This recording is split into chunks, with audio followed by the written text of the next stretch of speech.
အရိယာနွယ်ဝင်သူတော်စင်အပေါင်းတို့ခမညာနိုင်ငံကျော်ဓမ္မကတိကသမင်ညာဆရာတော်ဘုရားသည်ဓမ္မစက်ကပဝတ္တနာသုတ်တော်ကိုဟောကြားတော်မူမည်ဖြစ်ပါ၍ရိုသေစွာနာကြားကြပါရန်တိုက်တွန်းနှိုးဆော်အပ်ပါသည်ခမညာဖုံးပန်းပရမေထိန်ထိန်ဝေသည်စိန်နေထောဖြာသောဖယားကရှိလျာလွန်လေးလက်သင်ချဲနှင့်ကန့်နေတသိန်းဆင့်ရင်သောပါရမီကိန်းတို့ကိုဖြီသိန်းစီးပူတော်မူခဲ့ရာဒီပင်ငရာစကတ္တဝါဆုံးသောထောဖုံးတို့၏မြတ်ကျုံးဒီပြရိပန်းကိုဆင်မြန်းတော်မူခဲ့ပြီးဒီနောက်ထွန်တောက်ကဲမြင်ပါရမီဟုံးကအလုံးစုံရင်တဖြင့်ပွင့်လို့နေကြုံလေသောတိုင်းဘုံမစ္စည်းမကပိလာအောင်ခံနန်းတော်ကြီးသခင်ဘုရင်သုတ္တရဏဤညာနမဒေဝီမဟေတိဝံတိုင်း၌ကိမ့်ပိုက်တော်မူပြီလျင်လုံမိနီဥယျင်ဝဲဖွားမြင်တော်မူခဲ့၍16နှစ်အရွယ်တော်တွင်မဲရသောကံဘူပွားနှင့်ဆုလျာတော်ရစ်စဉ်လာယာဟုဖွားမြင်လင်းနမိတ်ထင်သည်တွင်ဒီရွှင်တော်မချောင်းမြေလောကီမှာညီငွေပြီးထိုရနေ့ညသံကောင်းရွှေနန်းကိုခွာဆောင်၍နောမတောင်တန်းတစ်ဖက်သို့မြန်ထွက်တော်မူခဲ့လေသည်အနောမတောင်ဆွယ်တွင်ဆန်းတော်ကိုဖြတ်ပယ်၍ရှစ်သွဲသောပရိခယာကိုဂတိကာပြမမင်းသက်ဆင်း၍လူကသဖြင့်လူနတ်တို့ထိပ်ပန်းသည်ညယဟံပြုပြီးသောအကျင့်တော်ဒုက္ခရ6နှစ်မြတိုင်တိုင်ကျင့်နိုင်ဖို့ခက်ခဲကိုရဲရဲကြီးကျင့်3တရက်နောက်ဆုံးနှစ်အတိုင်ပင်ဘောရီဝေမန်တိုင်ဝဲလေးဆိုင်သောတစ္ဆာနှင့်ပုရိအာအမြိုက်ပန်းကိုဆောလန်းငါလွယ်ကူရွှေလက်တော်ချူပြီးမှရန်သူတော်ငါတွေနောက်ကျသည်မှန်စစ်တွေကိုညံ့ညက်ကြချေမုံတရဲ့ရွှေဖုံးတော်ဘုံတကွန်ကိုမိုးစုံသည့်ဖြန့်လွှာဘုံ30ခရိုင်ပြားမှမြတ်ဖျားဖြစ်တော်မူလေတည်းလူရောနတ်ပါပြမမကျွင်းဘုံကပင်ကဝတ်စင်ပူဇော်ကြရာသမ္မာသမ္ဗုဒ္ဓ3လောကမကိုက်အမြိုက်ချောထားမြတ်ဖျားဖြစ်တော်မူပြီးသောကိုတော်ဒီလာဖို့ချမ်းသာဖြင့်သတ္တမြတ်ဌာနဝေနဝတ္တလီရက်စင်စီဖြင့်ယက်ဒီမွေလျော်ဆောင်ပဲတော်မူပြီးဒီနောက်ပေါရောက်သိမြင်တရားလောင်းအစဉ်ကိုဆင်ញင်တော်မူလေရာလွန်စွာနဲ့ခက်ခဲပြီးတောင်းတရားလောင်းကိုအပေါင်းများစွာသတ္တဝါတို့သည်ဘယ်မှသိနိုင်ကြမည်နည်းကိလေသာပြောထုညစ်ကြေးမြူနှင့်နတ်လူပြမသတ္တဝါကိုငါ၏တရားမဟောကြားပဲငါကကိုယ်ဤချမ်းသာမိ၍ငြိမ်းကြီးငြိမ်းစွာဖို့ချမ်းသာဖြင့်ဝင်စားကနေတော်မြည်နှလုံးဖြင့်သောထွတ်ဖုံးမြတ်ဖရာသည်အားလျော့တော်မူခဲ့ပြန်လေရာထိုတိအခါမောမြမဟုမဟာဗဟံပတိအေဂုံတိလေသောနတတိဝတ္တဘောလောကောဘောအိုအချင်းတို့လောကောလောကကြီးသည်နတတိဝတ္တပျက်စီးတော်မူတကားဤကဲ့သို့ညီးတွားလျက်ဘုရားရှင်အထံသို့လင်းမြန်စွာသက်ဆင်း၍ရှိခိုးခြင်းအင်္ဒလီအကျဉ်းချင်းကျင်းချီလျက်သမင်္ဂီစေနာယုသေးခြင်းအဖျားပြားကိုရှိတော်မှာပြုပြီးမှဒေသေတုဗန္တေဘဂဝါဓမ္မံဗန္တေဘဂဝါဖုံးတော်နေဝံထွန်းတထိန်တိန်သာဂိထိုဖူနိဗ္ဗာန်မူဓမ္မံသိမြင်ချိုးတွင်အလင်းထိန်လဲဓမ္မစက်ကိုဒေသေတုတတ္တဝါအများအားကရုဏာရှိထား၍ဟောကြားတော်မူပါဖျားဝတ္တဝါကတဏ္ဏံဤကဲ့သို့တောင်းပန်သဖြင့်နိဗ္ဗာန်ပိုင်အရှင်လေးသစ္စာပခင်သည်သိမြင်ပြီးတရားမြတ်ကိုဟောမြတ်တော်မူခြင်းဟာကရုဏာအာယုံမွန်းထုံသောနှလုံးသားဖြင့်ဆုံးရတော်မူပြန်လေသည်တွင် ဗြဟ္မာတဟံပတိအဘိယစကာခွင်တောင်းသည့်ကိစ္စကြောင့်လောကကိုညံကွန်ရခြင်းဖြန့်ကျိပ်ပြီးရှုလေသောဉာဏ်စက္ခုအတွင်းသို့ထင်အလင်းမြင်လာတုံမိဂရာနေယကုံတွင်ပြည့်စုံပြီးပါရမီ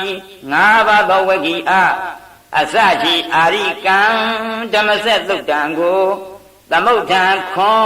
အိမ်၍ညှိုးမိန်တော်မူခြင်းငှာရွှေစัจ जा ပရုံပန်းစုံနှပြကြွားမြန်း၍ဘောဓိနအောင်မြေမှရှောင်းသွေး၍အကြွမိဂရာဗျဟာဝနတွင်တပတငါဥတို့အားတရားသူဟောကြားတော်မူလေသည်မှာတွေမေဘိက္ခွေအန္တပပစီတေနနတ်သေးဝိတပ္ပံဤကဲ့သို့အစပြသောဓမ္မစကြာတရားမြတ်ကြီးဖြစ်လေသည်ဘုရားရှင်စေဖြစ်ပြီးသောအခါရှိဟုစွာဖြင့်စัจ जा တရားဟောတော်မူခဲ့သည့်အချက်များကိုထောက်ထားကာဆင်ခြင်းလင်းလင်းကြီးမြင်ညပြီးလျင်သူတော်စင်မြတ်ကလျာဗရာမျိုးတတ်ပါလျက်လာလနာတော်ကိုခိုးလုံး၍ကြည်ုံခြင်းရှိကြသောကလျာဏဂိုင်းဝင်သရာရကြည်လင်ပါရမီရှင်ပေါင်းတို့သည်စိတ်ဓမ္မအရင်ခံလျက်သမုဋ္ဌံစัจ जा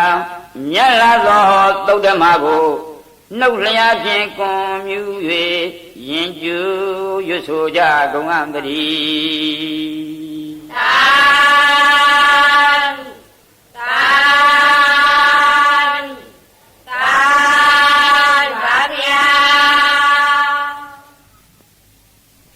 နမောတတ္တဗဂဝတောရဟတောသမ္မာသမ္ဗုဒ္ဓတ္တနမောတတ္တဗဂဝတောရဟတောသမ္မာသမ္ဗုဒ္ဓတ္တနမောတတ္တဗဂဝတောရဟတောသမ္မာသမ္ဗုဒ္ဓတ္တဘိက္ခုနံပိစဝကိနံဣတိပရဏနာမကေမိဂဒာယေဓမ္မဝရံယံတံနိဗ္ဗာနပါပကံသဟံပတိနာမကေနမဟာဗျံမေနယာစိတောစတုတေသံပကာသင်တောလောကနာထောအရိတိနန္ဒီတံသဗ္ဗဒေဝိသဗ္ဗသံပတိကာရကံသဗ္ဗလောကဟိတာထာယဓမ္မစကံပနာမဟိဧဝမေတုတံဧကံသမယံဘဂဝါဘာယနတိယဝိဟရတိဣတိပရဏိမိဂရာယေတတ္တရာခောဘဂဝါပိစဝကိယေဘိက္ခုအာမံတိတိတွေမေဘိက္ခွေအန္တပပစီတေနနသေဝိတဗံကတမေတွေယောဇာယံကာမေတုကာမတုခံလိကာနုယောဂောဟိနောကမ္မောပောထုဇနိကောအနရိယောအနတ္ထတံဟိတောယောဇာယံအတ္တပိလမထနုယောဂောဒုက္ခောအနရိယောအနတ္ထတံဟိတောဣတိခောဘိက္ခဝေဥဘောအံတေအနုပကမ္မမိစိမပရိပရံတထာဂတေနအဘိတံဗုဒ္ဓံသက္ခုကရဏီညာနာကရဏီဥပသမယအဘိညာယသံဘောဓာယနိဗ္ဗာနာယသံဝတ္တိကဓမ္မသတ္တဘိက္ခဝေမစ္စိမပရိပရံတထာဂတေနအဘိတံဗုဒ္ဓံသက္ခုကရဏီညာနာကရဏီဥပသမယအဘိညာယသံဘောဓာယနိဗ္ဗာနာယသံဝတ္တိအယမေဝရိယောသင်္ကိကောမေကောသေယတိတံသမ္မာဒိဋ္ဌိသမ္မာသင်္ကပ္ပောသမ္မာဝါစာသမ္မာကမ္မန္တောသမ္မာအာဇီဝသမ္မာဝါယမောသမ္မာတတိသမ္မာသမာဓိအယံခောတာဘိက္ခွေမစ္စိမပရိပရာတထာဂတေနအဘိသံဗုဒ္ဓံသက္ခုကရဏီညာနာကရဏီဥပသမယအဘိညာယသံဘောဓာယနိဗ္ဗာနာယသံဝတ္တိဣဒံခောပါဏဘိက္ခွေဒုက္ခံရိယသစ္ဆံဇာတိပိဒုက္ခသရာပိဒုက္ခယာရိပိဒုက္ခောမရဏံပိဒုက္ခံအပိယေဟိသံပြောကောဒုက္ခောပိယေဟိဝိပြောကောဒုက္ခောယံပိဿနလပတိတံပိဒုက္ခံသံခိတေနာပိစုပါရณะခန္ဓာဒုက္ခဣဒံခောပါဏဘိက္ခွေဒုက္ခသမုဒယံ အရိယသစ္ဆံယာယတနာဘောနောဝိကနန္ဒီယာကသဟကတံတတရတတရာဘိနန္ဒီနီတေယချီတံကာမတနာဘဝတနာဝိဘဝတနာဣဒံခောပနာဘိကဝေဒုက္ခនិရောဓအရိယသစ္ဆံယောတတ္တယေဝတနာယအသေသဝိရာဂនិရောဓသာကောပတိနိတေခောမုဒ္တိအနာလယောဣဒံခောပနာဘိကဝေဒုက္ခនិရောဓဂာမိနိပရိပရာအရိယသစ္ဆံအယမိဝရိယောသင်္ကိကောမကောသေယထီရံသမ္မာဒိဋ္ဌိသမ္မာသင်္ကပ္ပောသမ္မာဝါစာသမ္မာကမ္မန္တောသမ္မာအာဇီဝသမ္မာဝါယမောသမ္မာတတိသမ္မာသမာဓိဣဒံဒုက္ခရိယသစ္ဆန္တိမေဘိက္ခဝေပုဗ္ဗေနန္တုတုတေတုဓမ္မေတုသကုဥရပါရိညာဏံဥရပါရိပညာဥရပါရိဝိဇ္ဇာဥရပါရိအလောကောဥရပါရိတံခောပဏိတံဒုက္ခံအရိယသစ္ဆံပရိညေယံတိမေဘိက္ခဝေပုဗ္ဗေနန္တုတုတေတုဓမ္မေတုသကုဥရပါရိညာဏဥရပါရိပညာဥရပါရိဝိဇ္ဇာဥရပါရိအလောကောဥရပါရိတံခောပဏိတံဒုက္ခရိယသစ္ဆံပရိညာတံတိမေဘိက္ခဝေပုဗ္ဗေနန္တုတုတေတုဓမ္မေတုသခောဥရပါရိညာဏဥရပါရိပညာဥရပါရိဝိဇ္ဇာဥရပါရိအလောကောဥရပါရိဣဒံဒုက္ခသမုဒယအရိယသစ္ဆန္တိမေဘိက္ခဝေပုဗ္ဗေနန္တုတုတေတုဓမ္မေတုသခောဥရပါရိညာဏဥရပါရိပညာဥရပါရိဝိဇ္ဇာဥရပါရိအလောကောဥရပါရိတံခောပဏိတံဒုက္ခသမုဒယံအရိယသစ္ဆံပါဒဗန္တိမေဘိက္ခဝေပုဗ္ဗေနန္တုတုတေတုဓမ္မေတုသခောဥရပါရိညာဏဥရပါရိပညာဥရပါရိဝိဇ္ဇာဥရပါရိအလောကောဥရပါရိတံခောပဏိတံဒုက္ခသမုဒယံအရိယသစ္ဆံပဟိနန္တိမေဘိက္ခဝေပုဗ္ဗေနန္တုတုတေတုဓမ္မေတုသခောဥရပါရိညာဏဥရပါရိပညာဥရပါရိဝိဇ္ဇာဥရပါရိအလောကောဥရပါရိဣဒံဒုက္ခនិရောဓအရိယသစ္ဆန္တိမေဘိက္ခဝေ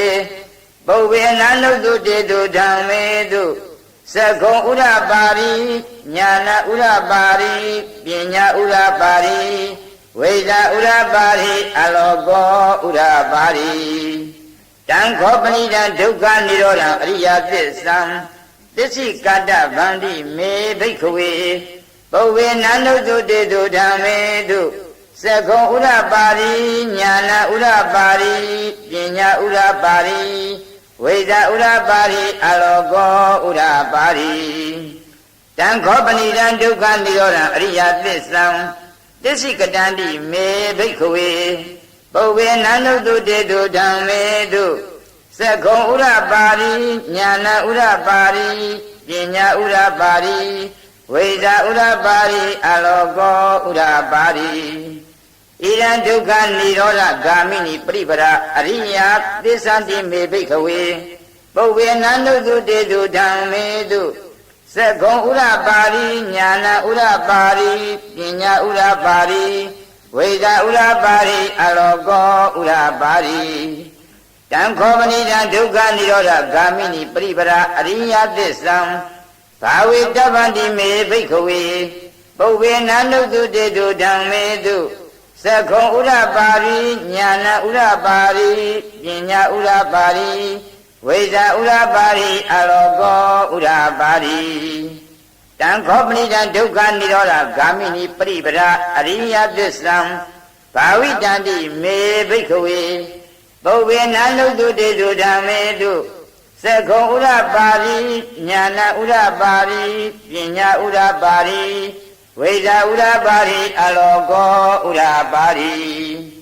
ယာဝကိဝိဇာမေဘိက္ခဝေဣမေတုစတုသူရိယတစ္စေတုဣ ဝံတိပရိဝတ္တံဒွါရတာကာရံယထာဘူတံညာနာဒတနံနသုဝိသုဒ္ဓံအဟောတိနေဝတာဝဟံဘိက္ခွေသဒေဝကေလောကေသမရကေသဗျမကေသတမနာဗျမနိယပဇာယသဒေဝမနုဿာယအနုတ္တရံသမ္မာသမ္ဗောဓိအဘိသံဗုဒ္ဓောတိပစ္စညတိယတောသခောမေဘိက္ခဝေဣမေတုစတုတုအရိယသစ္စေတုဧဝံတိပိဝတ္တံဒွါရတာကာရံယထာဘူတံညာနာဒတနံသူဝိသုဒ္ဓံအဟောတိအထာဘိက္ခဝေသရေဝကေလောကေသမရကေသဗြမကေသသမနာဗြမနိယပဇာယသဒေဝမနုဿာယအနုတ္တရံသမ္မာသမ္ဗောဓိအဘိသံဗုဒ္ဓောတိပစ္စညတိညာနေသာပဏ္ဏမေတကနာဥရပါရိအကုပ္ပါမေဝိမု ക്തി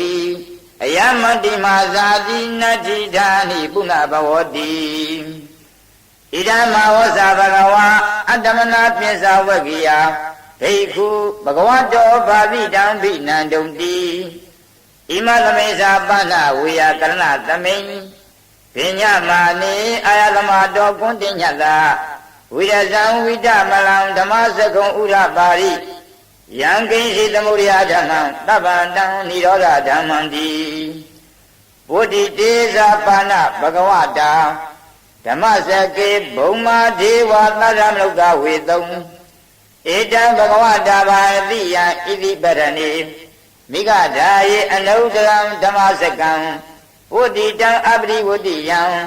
သမဏေနဝါဓမဏေနဝါဒေဝေနဝါမာရိနဝါ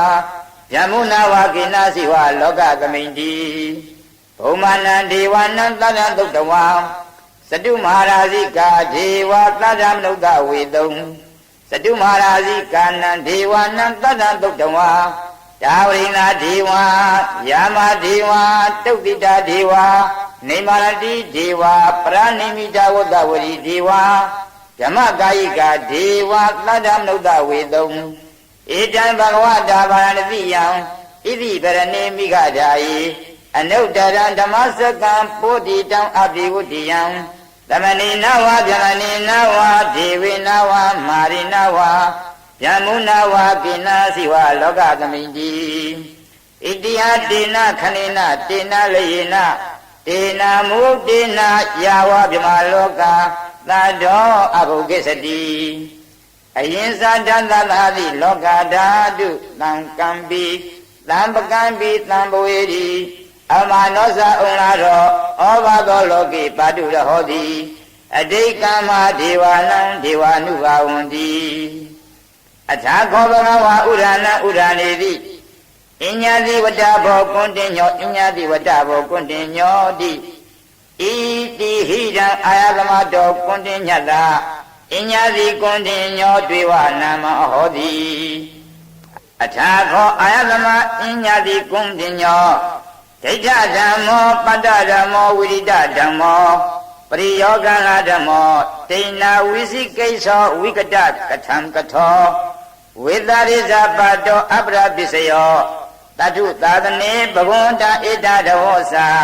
လဗေယံဗန္တိဘဂဝတောတန္တိကေပပေဇံလဗေယံဥပသံပရံတိဧဟိဘိက္ခုတိဘဂဝါအဝောစ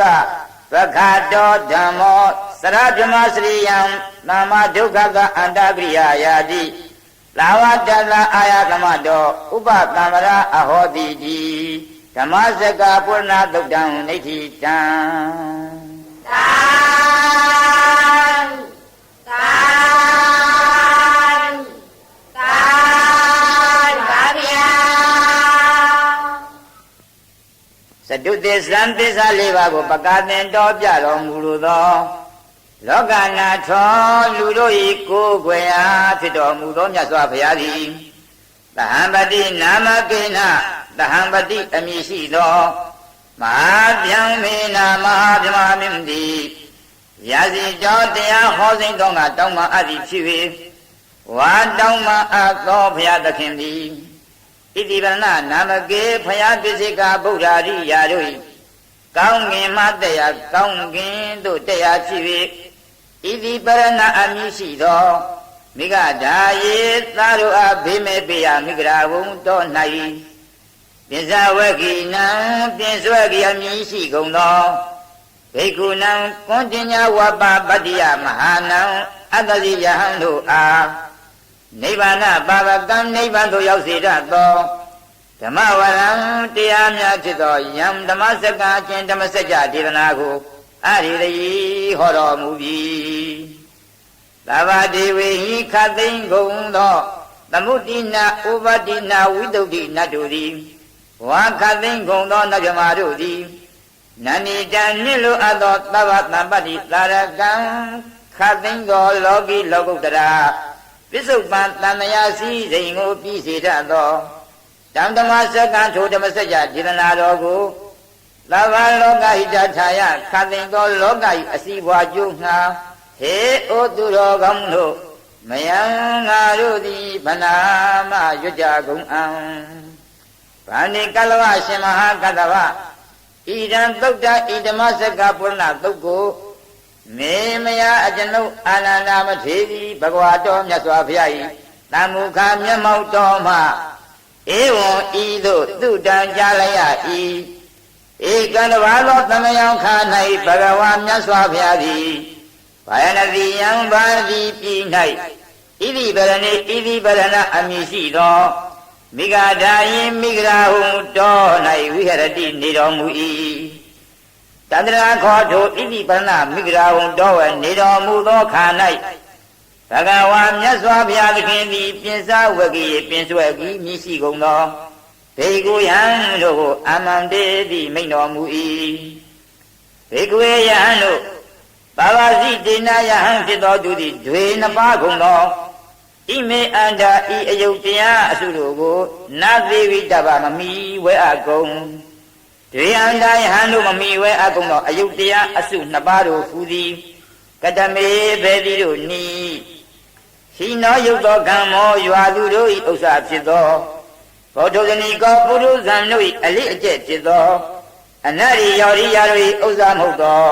အနတ္တသံဟိတောစီဝါချမ်းသာဖြစ်ကြောင်းနှင့်မဆက်သောကာမိတုတေဘုမကတရားဒီဟုသောဝတ္ထုကာမတို့၌ကာမဒုက္ခနိကနုယောကောသန္တယာကဒီဟုသောကိလေသာကာမနှင့်ရှင်သောချမ်းသာကိုအဖန်တည်းလည်းခံစားခြင်းဟုဆိုအပ်သောယောဇာယံအံတော်အကျင့်အယုတ်တရားအစုသည်၎င်းဒုက္ခဆူးညောင်းကိုမှီ၍အိတ်ရှင်စသည်ဖြင့်ဆင်းရဲကိုဆောင်းတတ်သောအနရိယအရိယာမဟုတ်သောဒိဋ္ဌိတို့၏ဥစ္စာဖြစ်သော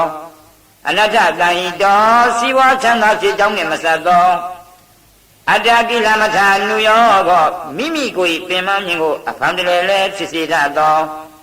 ယောဇာယံအံတော်အကျင့်ယုတ်တရားအစုသည်၎င်းဒွေအန္တာယုတ်တရားအစုနှစ်ပါးမြည်ကုန်၏ဘေခွေယံတို့ဣတိခောဝောအန္တိထိုကာမဒုက္ခလိကနုယောကအတ္တကိလမထာနုယောကဟုသောအယုတ်တရားအစုနှစ်ပါးတို့ကိုအနုပါကံမကံမူ၍တထာဂတိနာငါဘုရားသည်အဘိဓမ္မုဒ္ဓထိုးတွင်၍သိတော်မူအပ်သောသက္ခုကရဏီသစ္စာ၄ပါးကိုမြင်တတ်သောပညာမျက်စိကိုပြုတတ်သောဉာဏကရဏီသစ္စာ၄ပါးကိုသိခြင်းကိုပြုတတ်သောမေဇိမာကာမဒုက္ခလိကနုယောကသဗ္ဗတဒိဋ္ဌိဟူသောတခုသောအစုအတ္တကိလမထာနုယောကဥစ္စေတာဒိဋ္ဌိဟူသောတခုသောအစုဤအလယ်၌ဖြစ်သောပฏิပဒါဝဆင်းရဲမှထွတ်မြောက်ခြင်းကိုအလိုရှိသောသူတို့သည်ကျင့်အားသောအကျင့်သည်ဥပဒမယာကိလေသာငြိမ်းခြင်းသည်ဟုသောသဥပါလိတေသနိဗ္ဗာန်အကျိုးငှာအဘိညာယသစ္စာ၄ပါးကိုထူသောဉာဏ်ဖြင့်သိခြင်းငှာသံမောဓယသစ္စာ၄ပါးကိုကောင်းစွာသိခြင်းငှာနိဗ္ဗာနယအနုပါလိတေသနိဗ္ဗာန်အကျိုးငှာသံဝတ္တိဖြစ်၏ဘေကွေယံတို့တထာဂတိနာငါဘုရားသည်အဘိဓမ္မဗုဒ္ဓထိုးတွင်၍သိတော်မူအပ်သောသက္ခုကရဏီသစ္စာ၄ပါးကိုမြင်တတ်သောပညာမျက်စိကိုပြုတတ်သောဉာဏကရဏီသစ္စာ၄ပါးကိုသိခြင်းကိုပြုတတ်သောယာမစ္စည်းမပရိပဒအကျင့်အလတ်ဖြစ်သောခြင်းသည် ဥပဒမာယကိလေသာငြင်းငင်းသည်ဟုသောသဥပါဒိတေသာနိဗ္ဗာန်အကျိုးငှာအဘိညာယသစ္စာ၄ပါးကိုထူသောဉာဏ်ဖြင့်သိခြင်းငှာသံမောဓာယသစ္စာ၄ပါးကိုကောင်းစွာသိခြင်းငှာနိဗ္ဗာန်ယအနုပါတိတေသာနိဗ္ဗာန်အကျိုးငှာသံဝတ္တတိဖြစ်၏လာမစ္စည်းမပရိပရာထောလဖြစ်သောခြင်းသည်ကတမသအဘေနီအရိယောမြတ်သောထင်ကြီးကိုအင်္ဂါ၈ပါးနှင့်ပြည့်စုံသောအယမေဝမေကောဤမလင်သည်ဣဒံမဂ္ဂင်ကဤမဂ္ဂင်သည်တရားထာကတမံအဘေနီသမ္မာဒိဋ္ဌိကောင်းစွာမြင်ခြင်းသမ္မာသင်္ကပ္ပကောင်းစွာကြံခြင်းသမ္မာဝါစာကောင်းစွာဆိုခြင်းသမ္မာကမ္မန္တောကောင်းစွာပြုခြင်းသမ္မာအာဇီဝကောင်းစွာအသက်မွေးခြင်းသမ္မာဝါယမောကောင်းစွာအထုခြင်းသမ္မာတတ္တိကောင်းစွာအောင်းငှေ့ခြင်းသမ္မာသမ္မာဓိကောင်းစွာတည်ကြည်ခြင်းဤဓမ္မဇတ္တဤ၈ပါးသောသဘောတရားသည်မဂ္ဂင်ကံမဂ္ဂင်မြည်ဘိက္ခွေယံတို့တထာဂတေနငါဖျားသည်အဘိဓမ္မုဒ္ဒထိုးထွင်း၍သိရသောသက္ခုကရဏီသစ္စာ၄ပါးကိုမြင်တတ်သောပညာမျက်စိကိုပြုထားသောညာနာကရဏီသစ္စာ၄ပါးကိုသိခြင်းကိုပြုထားသောအယံခောသမစ္စည်းမပရိပရာဤမဂ္ဂင်၈ပါးသည်ဟုသောအလတ်ဖြစ်သောခြင်းသည်ဥပါဒမာယကိလေသာငြင်းငင်းသည်ဟုသောသဥပါဒိတေသာနိဗ္ဗာန်အကျိုးငှာအဘိညာယသစ္စာ၄ပါးကိုထူသောဉာဏ်ဖြင့်သိခြင်းငှာသံမောဓာယသစ္စာ၄ပါးကိုကောင်းစွာသိခြင်းငှာနိဗ္ဗာန်ယအနုပါတိတေသာနိဗ္ဗာန်အကျိုးငှာသံဝတ္တတိဖြစ်၏ဘိက္ခွေယံတို့ဇာတိပိပရိသန္တိနေယယုံတိနိဒုက္ခဆင်းရဲခြင်းအကြောင်းဖြစ်၏စရာပိဆိုးရွားဟောင်းမြင်အိုမင်းမြင့်ရောရာခြင်းတိနိဒုက္ခဆင်းရဲခြင်းအကြောင်းဖြစ်၏ဗျာတိပိဖြာနာယခြင်းတိနိဒုက္ခဆင်းရဲခြင်းအကြောင်းဖြစ်၏မရဏံပိတရားခြင်းတိနိဒုက္ခဆင်းရဲခြင်းအကြောင်းဖြစ်၏အပိယဟိမရှိမနှင့်လိုအပ်သောတတ္တဝါသင်္ခါရတို့နှင့်လံပယောဂောပိအတူတကွာပေါင်းရှင်းရခြင်းတိနိဒုက္ခဆင်းရဲ၏ပိယဟိရှင်းနှင့်လိုအပ်သောတတ္တဝါသင်္ခါရတို့နှင့်ဝိပယောဂောပိကိုယ်ကွင်းကင်းကွာရှဲခွာဖဲ့ခြင်းမပေါင်းရှင်းရခြင်းတိနိဒုက္ခဆင်းရဲ၏ယံပိဿာကျင်ပရိသန္တိနေခြင်းစသောသဘောတရားငါအာမဖြစ်ပါမူကောင်းလေစွာစသည်ဖြင့်တောင်းတခြင်းကိုနလဘတိမယအာတံပိထုတောင်းတတိုင်းမယခြင်းသည်နိဒုက္ခံဆင်းရဲ၏သကိတေနာကျင့်အားဖြင့်ပိဿာ၅ပါးကုန်သောဥပါဒာနှင့်ခန္ဓာဥပါဒိုင်အာယုံဖြစ်သောခန္ဓာတို့သည်ဒုက္ခဆင်းရဲကုန်၏ဣဒံခောပနဓမ္မဇာတံဤဇာတိအစရှိသောတရားသည်ဒုက္ခဒုက္ခဖြစ်သောအရိယသစ္စာအရိယာတို့သည်တရားသောသစ္စာမြည်၏ဘိက္ခဝေယံတို့ယာယံတနာကျင်လောဘသည်သောနောဝိကတဖန်ဘဝသည်ကိုဖြစ်စေတတ်သောအလေးရှိ၏နန္နိယကလဟကတာနှစ်သက်ခြင်းတိုက်ခြင်းဖြစ်၏တတရတတထိုထိုကို၏အဖြစ်ထိုအာယုံ၌အဘိနန္ဒီနိအလွန်နှစ်သက်တတ်၏ဣဒံဧသတဏဣဒဏသည်တရားထကတမဘေနိကာမတဏယူပါယုံစသောဝတ္ထုကာမကိုတတ်တတ်သောတဏှာ၎င်းဘဝတဏပပ္ပရာဒိဋ္ဌိနှင့်တကွဖြစ်သောတဏှာ၎င်းဝိဘဝတဏဥစ္စေရာဒိဋ္ဌိနှင့်တကွဖြစ်သောတဏှာ၎င်းဣဒံခောပနဓမ္မဇတ္တဤတဏှာဟုသောသဘောတရားသည်ဒုက္ခသမုဒယံဒုက္ခ၏အကြောင်းဖြစ်သောအရိယသစ္စာအရိယာတို့သည်တရားသောသစ္စာမြည်ဘိက္ခဝေယဟံတို့တတ္တယေဝတဏယထိုကာမတဏစသည်ဖြင့်ဝေဖန်အပ်သောလောဘ၏သာလျင်ယောအသိတဝိရာဂနိရောဓအကျဉ်အကျွင်းမဲ့တချင်းကင်ရာချုပ်အားဖြစ်သောနိဗ္ဗာန်သည်ယောဇာကိုကျင်စွန့်ရာဖြစ်သောနိဗ္ဗာန်သည်ယောပတိနိဒေကိုအကျဉ်ဝိစွာစွန့်ရာဖြစ်သောနိဗ္ဗာန်သည်ယာမုဒ္ဒိအကျဉ်လွတ်ရာဖြစ်သောနိဗ္ဗာန်သည်ယောအနာယောအကျဉ်ကန့်ညီခြင်းကင်ရာဖြစ်သောနိဗ္ဗာန်သည်အဋ္ဌိရှိ၏ဣရန်ခောပနာဓမ္မဇတ္တဤနိဗ္ဗာန်ဟူသောသဘောတရားသည်ဒုက္ခនិရောဓံဒုက္ခ၏ချုပ်အားဖြစ်သော အရိယသစ္စာဝိရိယတို့သည်သိအပ်သောသစ္စာမြည်၏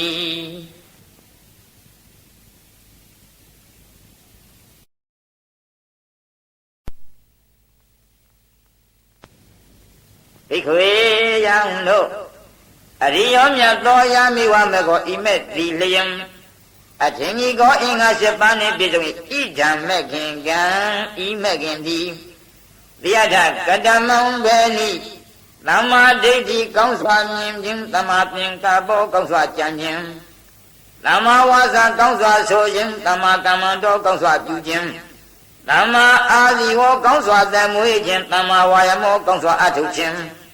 သမ္မာတတိကောင်းစွာအောင်မြင်ခြင်းသမ္မာသမာဓိကောင်းစွာတည်ကြည်ခြင်းဣဒံခောပန္နဓမ္မဇာတံဤမဂ္ဂင်7ပါးတရားဖြင့်ဒုက္ခនិရောဓဂာမိနိပฏิပဒါဒုက္ခ၏ချုပ်ရနိဗ္ဗာန်သို့ရောက်ကြောင်းအကျင့်ဖြစ်သောအရိယသစ္စာအရိယတို့သည်သိအပ်သောသစ္စာမြည်၏ဘေကုယံတို့ဣဒံနာမတော်သောတိကုမကတရားသည်ဒုက္ခဖြစ်သောအရိယသစ္စာအရိယသစ္စာမြည်၏ဣတိသို့မိမယာငါဖယားသည်ဘုဝေဖယားဖြစ်သည်မှာရှေ့၌အနန္တတုတေတုမကြားသဘူးကုန်သောဓမ္မိတုသစ္စာတရားတို့၌စက္ခုံဒုက္ခသစ္စာကိုမြင်တတ်သောပညာမျက်စိသည်ဥဒ္ဓပါရိထင်ရှားဖြစ်၏ဉာဏံဒုက္ခသစ္စာကိုသိခြင်းသည်ဥဒ္ဓပါရိထင်ရှားဖြစ်၏ပညာဇာတိဒုက္ခစသည်ကိုအပြားအားဖြင့်သိခြင်းသည်ဥဒ္ဓပါရိထင်ရှားဖြစ်၏ဝိဇာဒုက္ခသစ္စာကိုထိုးထွင်း၍သိခြင်းသည်ဥဒ္ဓပါရိထင်ရှားဖြစ်၏အလောကောဒုက္ခသစ္စာကိုဖုံးလွှမ်းတတ်သောမောဟရိဟုသောအမိုက်တိုက်ကိုဆက်စည်းတတ်သောပညာအယောင်အလင်းသည်ဥဒ္ဓပါရိထင်ရှားဖြစ်၏ဘေကုယံတို့တံခောပဏိတံဒုက္ခံရိယသစ္စာထိုဒုက္ခဖြစ်သောရိယသစ္စာကိုပရိနိယံဤတရားကဒုက္ခဤဒုက္ခကဤညလာသည်ဤချက်အလုံးဤမှာအောက်အယုတ်မရှိဟုထဝန်းကျင်မှာပိုင်းခြား၍သိရ၏ဣတိသို့မိမယာငါဖယားသည်ဘုဝေဖယားဖြစ်သည်မှာရှိ၌အနန္တတုတေတုမကြားသဘူးကုန်သောဓမ္မိတုသစ္စာတရားတို့၌စက္ခုံဒုက္ခသစ္စာကိုမြင်တတ်သောပညာမျက်စိသည်ဥဒ္ဓပါရိထင်ရှားဖြစ်၏ဘေကုယံတို့တံခောပဏိတံဒုက္ခရိယသစ္စာထိုဒုက္ခဖြစ်သောရိယသစ္စာကိုပရိညာတံဤချက်အလွန်ဤမအောက်အယုတ်မရှိဟုထဝန်းကျင်မှပိုင်းခြား၍သိရသည်ဣတိဤသို့မေမယငါဖယားသည်ပုဝေဖယားဖြစ်သည်မှာရှိ၌အနန္တတုတေတုမကြားစဘူးကုန်သောဓမ္မေတုသစ္စာတရားတို့၌စက္ခုံဒုက္ခသစ္စာကိုမြင်တတ်သောပညာမျက်စိသည်ဥဒ္ဓပါရိထင်ရှားဖြစ်၏ဘိက္ခုယံတို့ဣဒံဣဒနာဟုသောလောဘသည်ဒုက္ခသမုဒယံဒုက္ခ၏အကြောင်းဖြစ်သောအရိယသစ္စာဝိရိယသစ္စာမြည်ဣတိဤသို့မိမယာငါဖယားသည်ပုဂ္ဂေဖယားဖြစ်သည်မှာရှိ၌အနန္တတုတေတုမကြားသဘူးကုန်သောဓမ္မေတုသစ္စာတရားတို့၌စက္ကုံသမုဒယသစ္စာကိုမြင်တတ်သောပညာမျက်စိသည်ဥဒ္ဓပါရိထင်ရှားဖြစ်၏ဉာဏံသမုဒယသစ္စာကိုသိခြင်းသည်ပညာတရားကိုအားဖြင့်တပါးအချင်းရာအားဖြင့်ကာမတဏ္ဍဘဝတဏ္ဍဝိဘဝတဏ္ဍဝိ3ပါးရူပတဏ္ဍသရတဏ္ဍကဏ္ဍတဏ္ဍရသတဏ္ဍဘုဒ္ဓဘာတဏ္ဍဓမ္မတဏ္ဍဝိအာယုံအားဖြင့်18ပါးဣဇဒဗိဒ္ဓသံတံအားဖြင့်36ပါးအတိတ်အနာဂတ်ပစ္စုပ္ပန်ကာလ3ပါးအားဖြင့်108ပါးရှိ၏ဟုအပြာအားဖြင့်သိခြင်းသည်ဝိဇ္ဇာသမုဒယသစ္စာကိုထိုးထွင်း၍သိခြင်းသည်အလောကောသမုဒယသစ္စာကိုဖုံးလွှမ်းတတ်သောမောဟရိဟုသောအမိုက်တိုက်ကိုချက်စီးကြသောပညာအယောင်အလင်းသည်ဥဒ္ဓပါရိထင်ရှားဖြစ်၏ဘေကွေယံတို့တံခောပဏိတံဒုက္ခသမုဒယအရိယသစ္စာထိုဒုက္ခ၏အကြောင်းဖြစ်သောအရိယသစ္စာကိုပါတဗံဒိဋ္ဌိဝိသိကိစ္စတံပြုတ်ကိုသောတာပတ္တိမဲ့ဖြင့်ကာမရာဂကိုအနာဂါမိမဲ့ဖြင့်ရူပရာဂအရူပရာဂကိုအဟတ္တမဲ့ဖြင့်ပယ်၏ဣ တိသောမင်းများငါဖယားသည်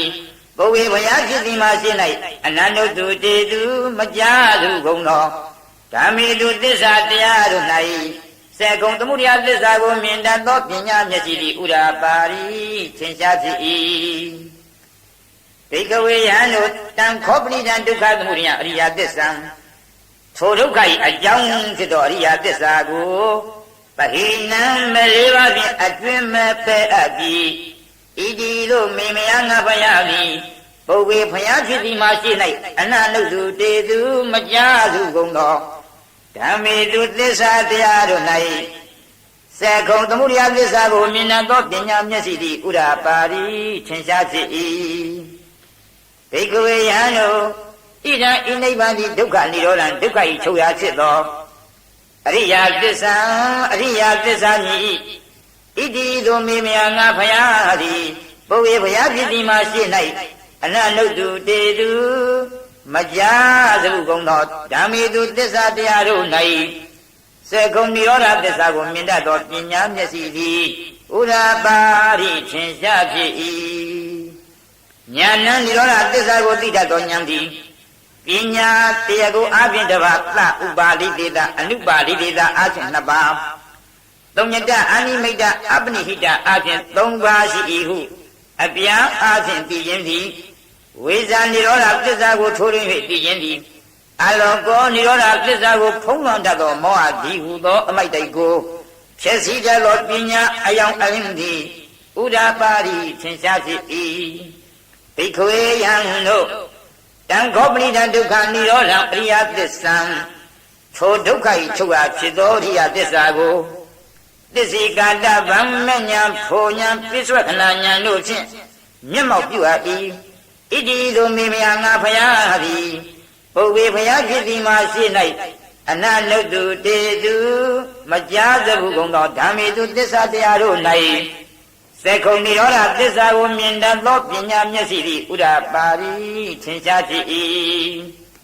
ဘိက္ခဝေယံတို့တံခောပဏိတံဒုက္ခនិရောဓအရိယသစ္စာထိုဒုက္ခ၏ချုပ်ရာဖြစ်သောအရိယသစ္စာကိုတစ္ဆိကတံမဉ္ဇဉ်ဖိုဉ္ဇဉ်ပိစ္ဆွခဏဉ္ဇဉ်တို့ဖြင့်မျက်မှောက်ပြုအပ်သည်ဣတိသောမေမယငါဖယားသည်ပုဗ္ဗေဘုရားဖြစ်သည်မှာရှိ၌အနန္တုတုတေတုမကြားသဟုကုန်သော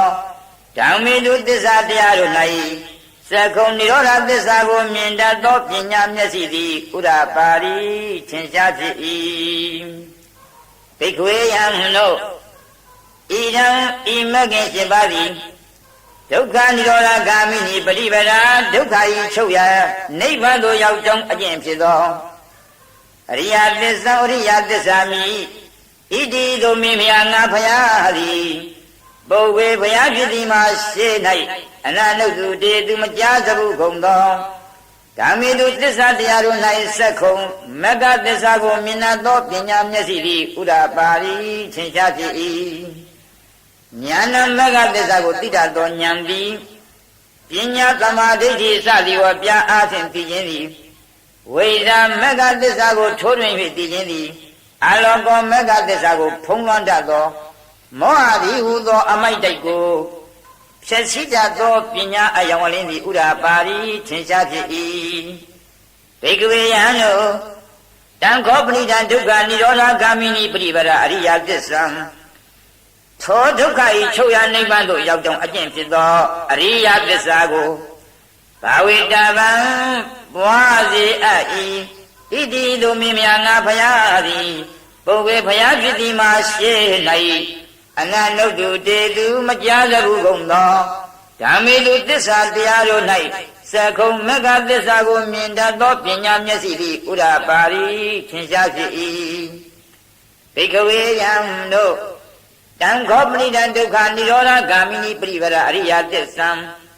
ထိုဒုက္ခ၏ချုပ်ရာနိဗ္ဗာန်သို့ရောက်ကြောင်းအကျင့်ဖြစ်သောအရိယသစ္စာကိုဘာဝိတံပွားစေအပ်ပြီးဣတိသို့မင်းမြာငါဖယားသည်ပုဗ္ဗေဘုရားဖြစ်သည်မှာရှိ၌အနန္တုတုတေသူမကြားသဟုကုန်သောဓမ္မေတုသစ္စာတရားတို့၌ဆက်ခုံမဂ္ဂသစ္စာကိုမြင်တတ်သောပညာမျက်စိသည်ဥဒါပါရိထင်ရှားဖြစ်၏ဘိက္ခဝေယံတို့ ယာဝကိဝိသယတ္ထကံကာလံအကျဉ်းမြလောက်သောကာလပတ်လုံးဣမေတုသရုတုရိယပစ္စေတုဤသစ္စာ၄ပါးတို့၌ဧဝံဤသို့ဣပရိဝတံသစ္စာညာကိစ္စညာကတညာအပြင်၃ပါးသောအပြန်ရှိသောဒွါရတာကာရံ၃ပါးလေးဤဖြစ်12ပါးသောခြင်းရာရှိသောယတ္ထဘူတံဟုတ်မှနိုင်ဖြစ်သောညာနာတမနံညာအမြင်သည်မေငါအားသူဝိသုဒ္ဓအလွန်တန်ရှင်းကြည်နေစင်ကြ၏နာအဟောသည်မဖြစ်သေးဘိခဝေယံတို့တာဝတတကံကာလံထိုးညာမြင်မစင်ကြ၏မြတ်ကာလပတ်လုံးအဟံငါဘုရား၏သရေဝကေကာမောဇာနတ်ပြည်9ရနှင့်တကွသောသမရကေဝတ္တဝရီနတ်ပြည်နှင့်တကွသောသဗ္ဗမကေဗြဟ္မာပြည်နှင့်တကွသောလောကေဩဃသလောက၌သတ္တမနဓမ္မနိယယဟံပုံနာနှင့်တကွသောသတ္တေဝမနုဿာယသမုဒိနာတိဟုသောမင်းကျွင်းတော်လူနှင့်တကွသောပဇာယသတ္တလောက၌အလုတ္တရာအတုမရှိသောသမ္မာသမ္မောရိယရတ္တမေညာသဗ္ဗညုတ္တညာကိုအဘိဓမ္ဗုဒ္ဓောတိထိုးတွင်၍တည်ပြီဟု၍နေဝပင်စင်ညာသိမ့်ဝန်ခံတော်မမူသေးဘိက္ခွေယံတို့ရတောသခောယရာကာလိအကျဉ်းခ၌ကဣမေတုစတုသူရိယပစ္စေတုဤသစ္စာ၄ပါးတို့၌ဧဝံဤသို့တိပရိဝတံသစ္စာညာကိစ္စညာကတညာအပြင်၃ပါးသောအပြောင်းရှိသောဒွါရတာကာရံ၃ပါးလေးဖြစ်၍12ပါးသောခြင်းရာရှိသောယတ္ထဘူတံဟုတ်မှနိုင်ဖြစ်သောညာနာတပနာညာအမြင်သည်မေငါအားသူဝိသုဒ္ဓံအလွန်တန်ရှင်းကြည်လင်စင်ကြယ်သည့်အဟောတိဖြစ်ဘိက္ခွေယံတို့အခြားတပမိတ်ကာလင်ထိုညာမြင်စင်ကြယ်စွာဖြစ်သောခါ၌အဟံငါဘုရားသည်သရိဝကေကာမောဇောနတ်ပြည်9ရနှင့်တကွသောသမရကေဝတ္တဝရီနတ်ပြည်နှင့်တကွသောသဗ္ဗမကေဗြဟ္မာပြည်နှင့်တကွသောလောကေဩဃသလောက၌သတ္တမနဗြဟ္မဏီယယဟံပုံနာနှင့်တကွသောသဒေဝမနုဿာယသမုဒိနာတိဟုသောမင်းကျွင်းသောလူနှင့်တကွသောပဇာယသတ္တလောက၌အနုတ္တရံအတုမရှိသော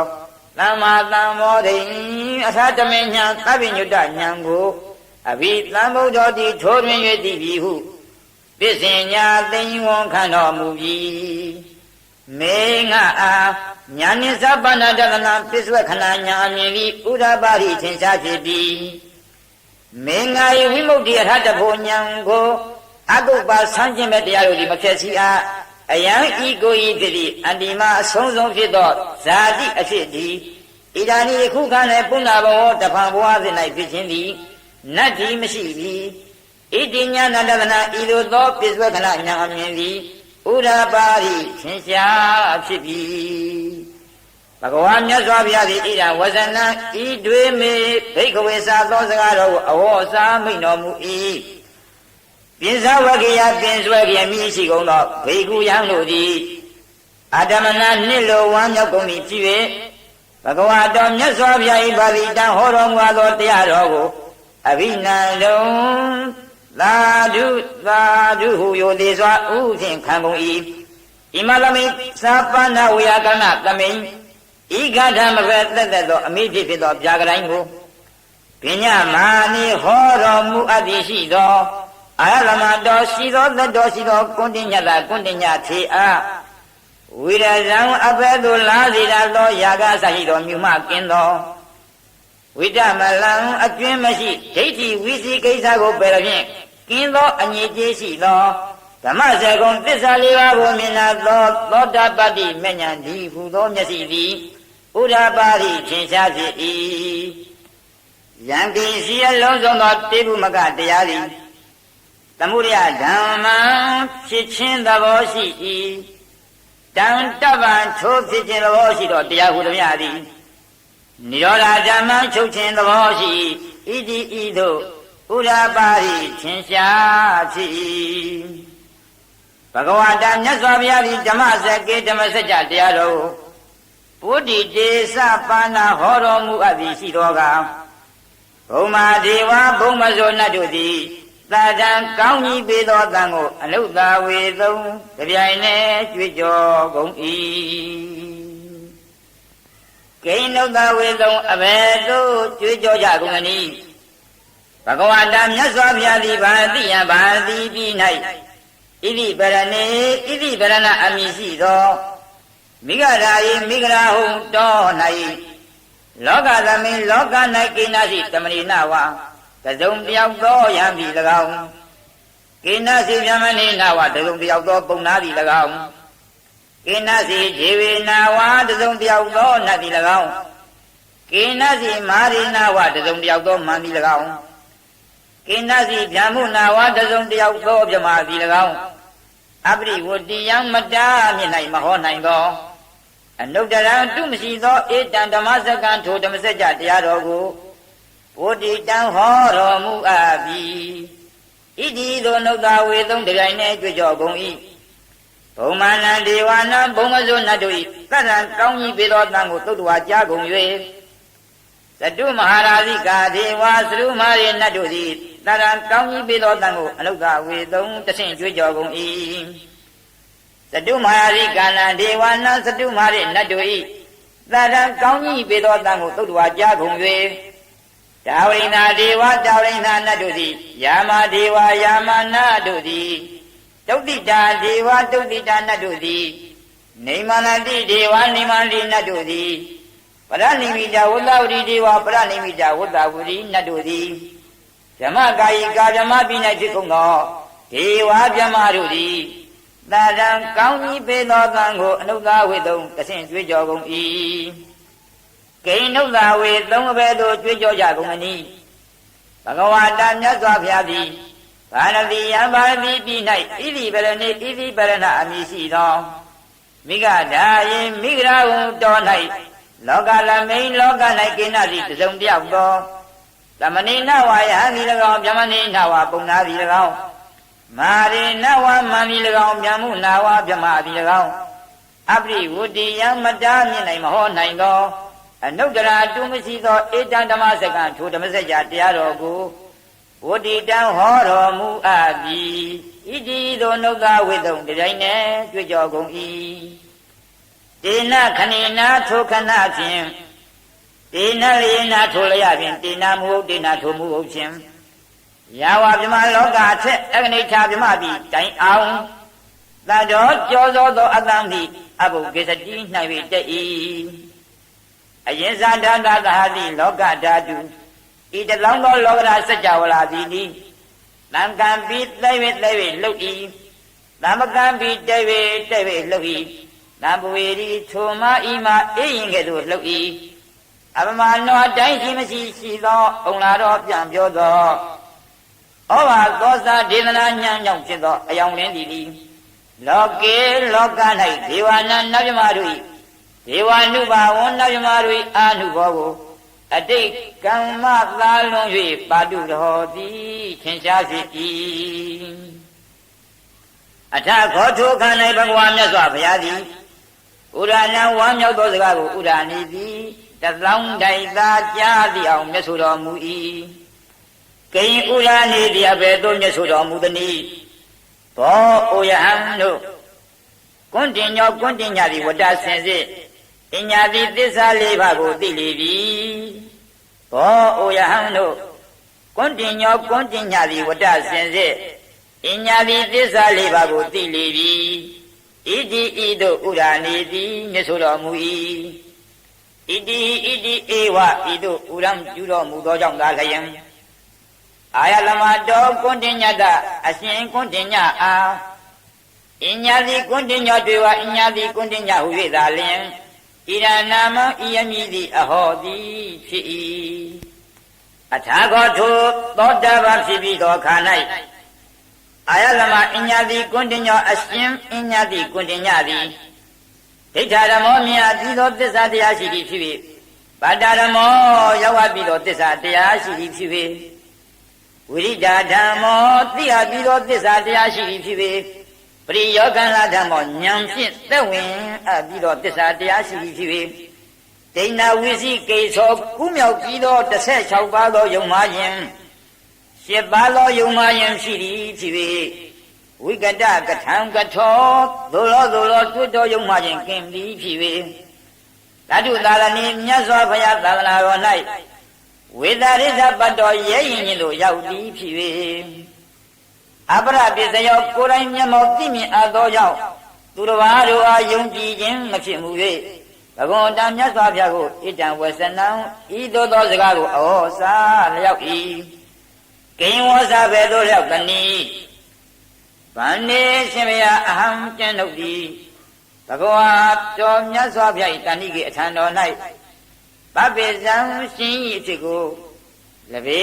ယံရခြင်းပါ၏ဥပတမ္ပရာပြင်စည်းအဖြစ်ကိုလဘေယံရခြင်းပါ၏ဣတိဤသို့ဩစာလျောက်၏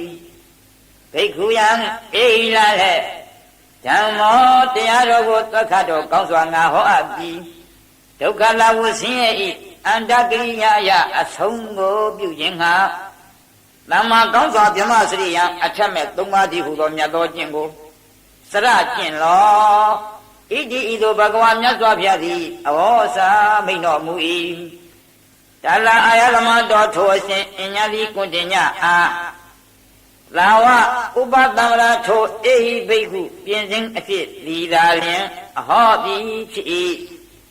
ဓမ္မစကပုဏ္ဏသုတ်တံဓမ္မစကပုဏ္ဏသုတ်တိနေတိတံအပြီးသို့ရောက်၏သာ